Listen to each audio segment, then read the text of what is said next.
မင်္ဂလာပါရှင်တို့ဒီနေ့ကတော့ပိန်းနေသည့်စူးပုံးဟင်လေးချက်စားကြမယ်နော်ပိန်းနေသည့်ကတော့ပြုတ်ထားပြီးသားပဲကျွန်မဝယ်ခဲ့တာပေါ့နော်ပြုတ်ထားပြီးသားကိုရေးဆေးပြီးတော့တုံးလေးတွေတုတ်ထားပေးလိုက်မယ်ပြီးရင်တော့ဦးထဲကိုထည့်လိုက်မယ်နော်ဦးထဲကိုထည့်ပြီးလို့ရှိရင်သူ့ကိုငပိလေးနည်းနည်းထည့်မယ်အရသာအတွက်ကစားရဲ့ချိုးမုတ်ရဲ့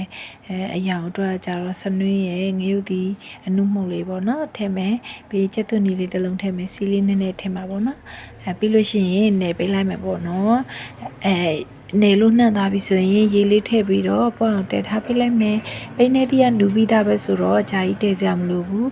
ငုတ်ဒီကြံပက်လေးကကြံခဲ့လို့နောက်မှထည့်လိုက်တာပေါ့နော်ပြီးလို့ရှိရင်တော့ကျက်သွန်ပြူထောင်းထားတာလေးထည့်မယ်အရင်နေ့တွင်တင်ထားတဲ့စူပုတ်ရွက်လေးလည်းအုပ်ထည့်လိုက်မယ်နော်စူပုတ်ရွက်အုပ်ပြီးတာနဲ့မီးပိတ်လိုက်တော့မယ်အကြာကြီးထားရင်စူပုတ်တွေကမဲသွားမှာဆိုလို့နော်ကဲအခုဆိုလို့ရှိရင်တော့အရင်စားကောင်းတဲ့ဟင်းလေးတစ်ခွဲရပါပြီရှင်